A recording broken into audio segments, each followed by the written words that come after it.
आज का पवित्र बाइबल वचन है उत्पत्ति उसका दूसरा अध्याय 1 से 25 पद। जैसा लिखा है, यूं आकाश और पृथ्वी और उनकी सारी सेना का बनाना समाप्त हो गया। और परमेश्वर ने अपना काम जिसे वह करता था 7वें दिन समाप्त किया। और उसने अपने किए हुए सारे काम से 7वें दिन विश्राम किया। और परमेश्वर ने 7वें दिन को आशीष दी और पवित्र ठहराया, क्योंकि उसमें उसने अपनी सृष्टि की रचना के सारे काम से विश्राम लिया।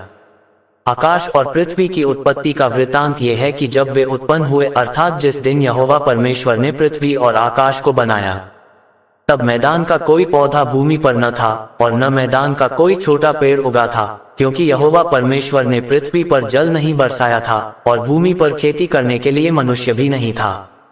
तो भी कोहरा पृथ्वी से उठता था, जिससे सारी भूमि सिंच जाती थी।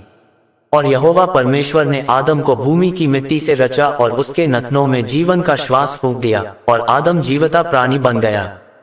और यहोवा परमेश्वर ने पूर्व की ओर अदन देश में एक वाटिका लगाई और वहां आदम को, जिसे उसने रचा था, रख दिया।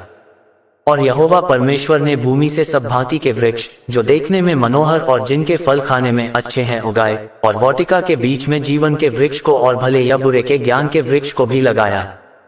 और उस वाटिका को सींचने के लिए एक महानदी अदन से निकली और वहां से आगे बहकर 4 धारा में हो गई। पहली धारा का नाम पीशोन है। ये वही है जो हवीला नाम के सारे देश को, जहां सोना मिलता है, घेरे हुए है। उस देश का सोना चोखा होता है, वहां मोती और सुलेमानी पत्थर भी मिलते हैं।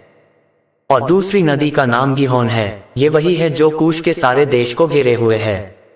और तीसरी नदी का नाम हिद्देकेल है। ये वही है जो अश्शूर के पूर्व की ओर बहती है। और चौथी नदी का नाम फरात है।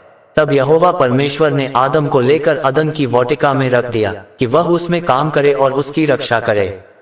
तब यहोवा परमेश्वर ने आदम को यह आज्ञा दी कि तू वाटिका के सब वृक्षों का फल बिना खटके खा सकता है, पर भले या बुरे के ज्ञान का जो वृक्ष है, उसका फल तू कभी न खाना, क्योंकि जिस दिन तू उसका फल खाए उसी दिन अवश्य मर जाएगा। फिर यहोवा परमेश्वर ने कहा, आदम का अकेला रहना अच्छा नहीं, मैं उसके लिए एक ऐसा सहायक बनाऊंगा जो उससे मेल खाए। और यहोवा परमेश्वर भूमि में से सब जाति के बनेले पशुओं और आकाश के सब भांति के पक्षियों को रचकर आदम के पास ले आया कि देखें कि वह उनका क्या क्या नाम रखता है। और जिस जिस जीवित प्राणी का जो जो नाम आदम ने रखा, वही उसका नाम हो गया। सो आदम ने सब जाति के घरेलू पशुओं और आकाश के पक्षियों और सब जाति के बनेले पशुओं के नाम रखे, परंतु आदम के लिए कोई ऐसा सहायक न मिला जो उससे मेल खा सके। तब यहोवा परमेश्वर ने आदम को भारी नींद में डाल दिया, और जब वह सो गया तब उसने उसकी एक पसली निकालकर उसकी संती मांस भर दिया।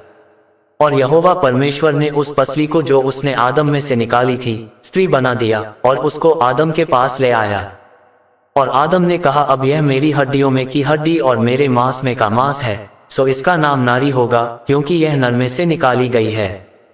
इस कारण पुरुष अपने माता पिता को छोड़कर अपनी पत्नी से मिला रहेगा और वे एक तन बने रहेंगे। और आदम और उसकी पत्नी दोनों नंगे थे, पर लजाते न थे। यहाँ तक इस वचन के द्वारा आपको आशीष मिले। आमीन।